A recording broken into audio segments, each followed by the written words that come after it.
Teka lang kasi. Final day namin ngayon sa Taiwan. So, bago kami gumala today, since ito yung isa sa mga nire-recommend nilang kainan namin, achang. Rice noodles, ano ba to? Flour rice noodles.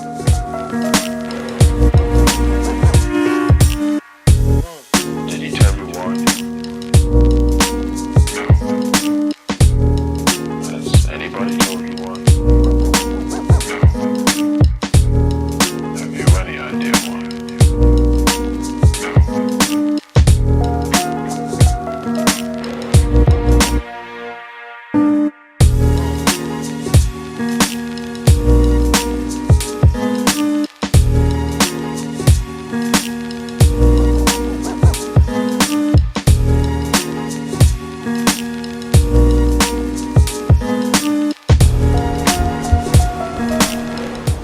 Update lang.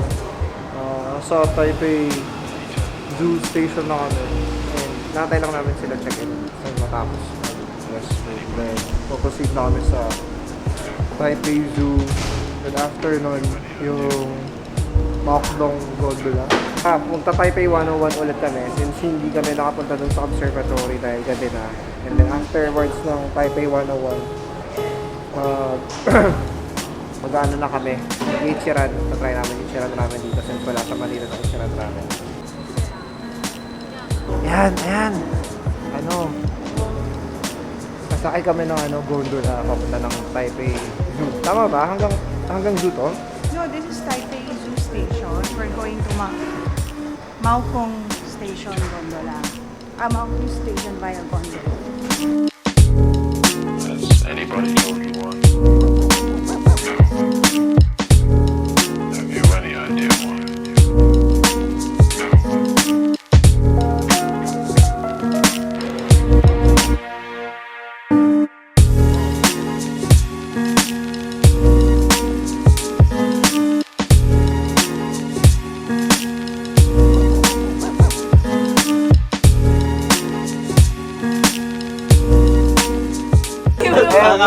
Ganun sasakay namin mamaya, yung open lang.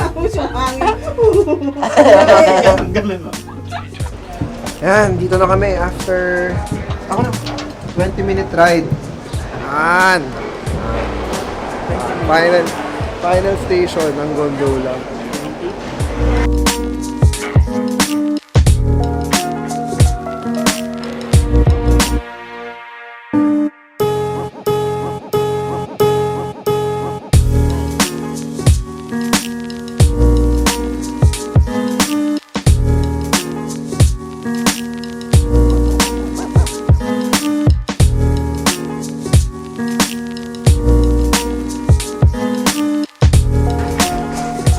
So, ayun o. Yun o. Ayan na o. Ayan. Yun na yung tagline ko. Ayan. Mga ayan o. So, eto. Ayan na may so. Okay lang yung so eh. Kaya muna kami. Then, mabalik na tayo, di ba? Taipei Zoo. Taipei Zoo. Next stop. Ayan, as usual, ito. Food trip na naman kami dito. Ayan. Sarap ang alam. Itong lahat na to parang 300 NTD o mga ano. No, mahal kasi yung squid eh. Mahal yung squid na 20 Pero pinakagusto ko kaya ako nag-vlog dito sa park naman. So twice yung background music narinig mo naman, diba? Kaya sabi ko, okay dito. Dito tayo kumain. Ngayon muna kami, balik ako ulit kami. Nag-taxi na lang kami, nag-carpool taxi na lang kami papunta ng Taipei Zoo. Kasi nag-gondola na kami pataas. Yung fare, 75 NTD. Tapos carpool siya, parang kung di mo puno, 75 pa din per person, 300. Mas mura ng 50 NTD compared pag mag-gondola ka pa Taipei Zoo. And eto, rektang Taipei Zoo. Hindi na yata kami maglalakad. Hindi ako sure pero mabuti nang i-try. Diba? Ayan, yun lang. Mabilis na. Papasok na tayo ng Taipei Zoo! Woo! na lang. Bawal sa season.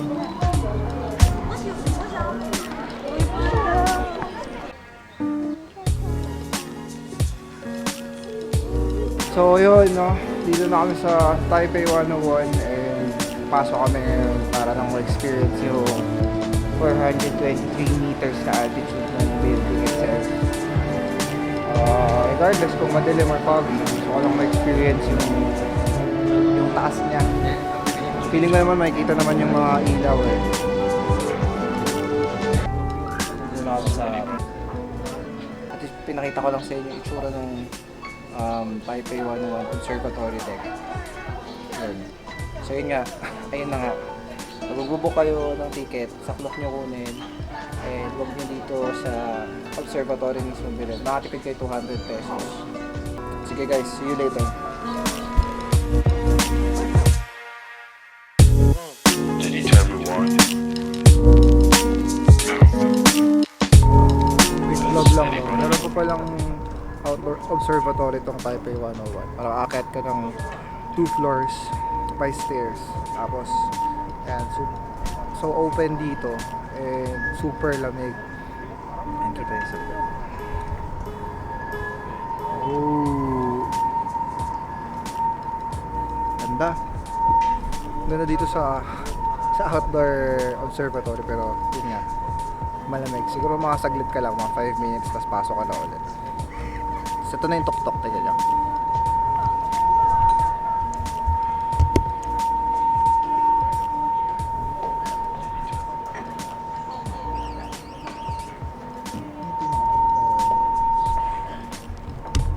Anyway, babalik na kami. Kakain na muna kami.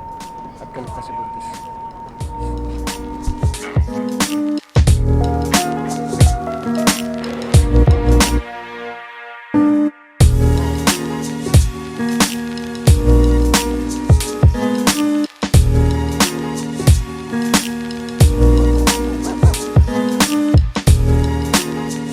Dinner time sa Itinerary. Sila check nakapila. Kasi si Seth masakit na yung paa eh. Kahit pwede naman kami na yung next, pero since apat kami, wait ulit muna. Pero mga ilang 10 to 15 minutes wait time dun sa pila. Hindi naman ganun kasama.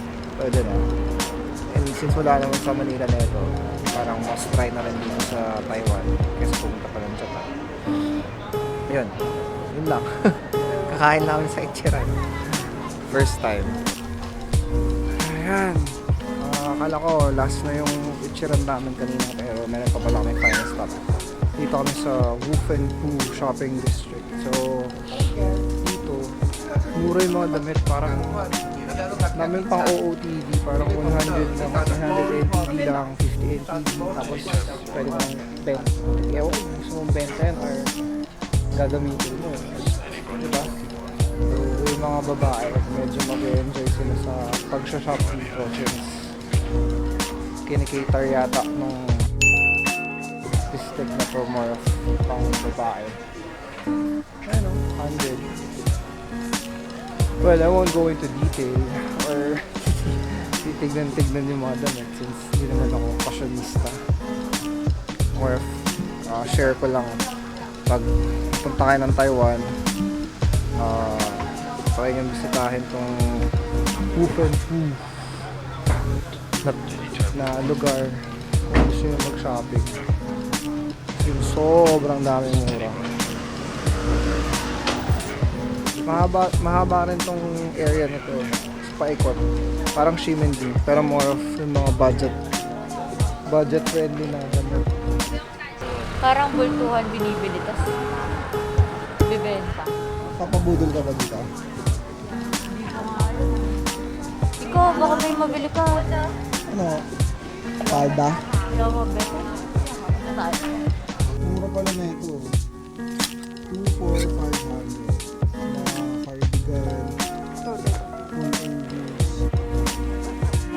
Parang Did he tell me what? 850. Magsa-summer na pala sa For next hindi ko trip. ma-store. Anybody told me what? 850 siya for 2. Makapal na You ready on day one?